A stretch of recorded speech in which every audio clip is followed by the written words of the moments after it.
बहुत समय पहले एक राजा था जो खुद के बारे में सोचता था कि वह बहुत ही नेक सोच, दयालु स्वभाव और दरिया दिली है।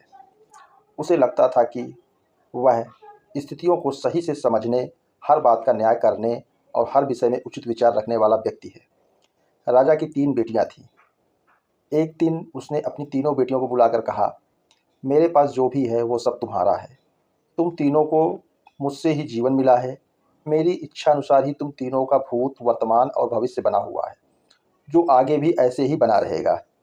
मैं ही तुम तीनों का भाग्य बनाता हूँ। राजा की यह बात सुनकर उसकी 2 बेटियों ने शांत मन से राजा की बात में हामी भर दी। लेकिन तीसरी बेटी ने ऐसा नहीं किया। उसने कहा, नहीं, मुझे तो नहीं लगता है कि आपके हाथों में मेरा भाग्य है। राजा यह सुनते ही गुस्से में आ गया। उसने अपनी तीसरी बेटी की कही बातों को एक चुनौती के रूप में स्वीकार किया। उसने खुद को अपनी तीसरी बेटी के सामने सही साबित करने की ठान ली और उसे जेल में बंदी बना दिया।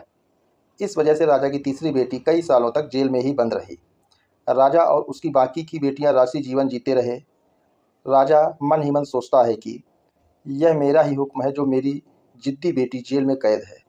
लोगों को भी यही लग रहा है कि राजा का ही हुक्म है जो उसकी बेटी को ऐसा भाग्य मिला है। उसकी प्रजा के लोग भी यही सोचते थे। उन्हें लगता था कि राजा की तीसरी बेटी ने जरूर कोई गलत कार्य किया होगा, तभी उसे जेल में कैद करके रखा गया है, वरना कोई भी पिता अपनी बेटी के साथ भला ऐसा क्यों करेगा। राजा कभी कभी जेल में कैद अपनी तीसरी बेटी से मिलने के लिए जाता था।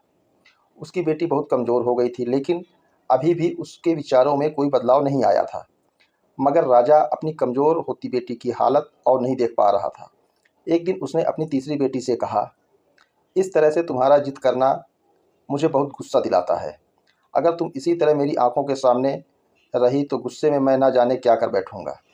मैं तुम्हें मौत की सज़ा भी दे सकता हूँ, लेकिन मैं एक अच्छे दिल का हूँ। इसलिए मैंने सोचा है कि तुम अब मेरे राज्य के पास की ही एक जंगल वाली ज़मीन पर जानवरों के साथ रहोगी। राजा ने आगे कहा, उस जंगल में सिर्फ उन्हीं लोगों को रखा जाता है जो मेरे आदेश का पालन नहीं करते। तुमने भी अपनी जिद की वजह से मेरी बात नहीं मानी, इसलिए तुम भी अब वहाँ मौजूद लोगों के साथ अपना पूरा जीवन काटोगी। इसके बाद तीसरी बेटी को उस जंगल की ज़मीन पर रहने के लिए भेज दिया गया। वहाँ वह फल और सब्जियाँ खाने और एक गुफा में रहने लगी। उसके पास पीने के लिए झरने का पानी और ठंड से बचने के लिए सिर्फ सूरज की धूप का ही सहारा था। वहाँ की खुली हवा में रहते हुए और फल फूल खाते खाते वो जल्द ही पूरी तरह से स्वस्थ हो गई। उसने वहाँ पर खेती करना भी शुरू कर दिया। गुफा को उसने घर की तरह सजा लिया था और खुशी खुशी वहीं रहती थी। एक दिन वहाँ एक भटकता हुआ राहगीर आ पहुँचा। उसे देखते ही देखते राजा की तीसरी बेटी से प्रेम हो गया और दोनों खुशी खुशी वहीं रहने लगे। जंगल में उन दोनों के अलावा और भी कई लोग रहते थे, जिनकी मदद से उन्होंने जंगल को एक शहर के रूप में बदल दिया। कुछ ही सालों में राजा की तीसरी बेटी और वो राहगीर उस शहर के राजा रानी बन गए। अब उनके शहर की चर्चा दूर दूर तक होने लगी। जैसे ही उनकी जानकारी राजा को मिली, वह उस जंगल में सब कुछ देखने के लिए पहुंच गया। जब उसने वहां की राजगद्दी पर अपनी बेटी को बैठे देखा और साथ में एक खूबसूरत युवक को, तो उसके होश उड़ गए।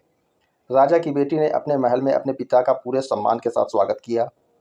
उसने अपने पिता के उसके बुरे बर्ताव व फैसला के लिए कुछ भी नहीं कहा। जैसे ही राजा वहां बैठा तो उसे एक आवाज़ सुनाई देने लगी, जो कह रही थी, हर इंसान स्वयं ही अपना भाग्य बनाता है, कोई अन्य इंसान किसी और का भाग्य नहीं बना सकता। इसके बाद राजा को स्वयं ही अपनी गलती का पछतावा होने लगा और उसने अपनी सभी बेटियों को अपने भाग्य से आज़ाद कर दिया। उसने अपनी तीनों बेटियों से कहा, भले ही तुम तीनों का भाग्य मेरे हाथों में है, लेकिन हर व्यक्ति खुद ही परिस्थितियों के अनुसार अपना भाग्य अच्छा व बुरा बना सकता है।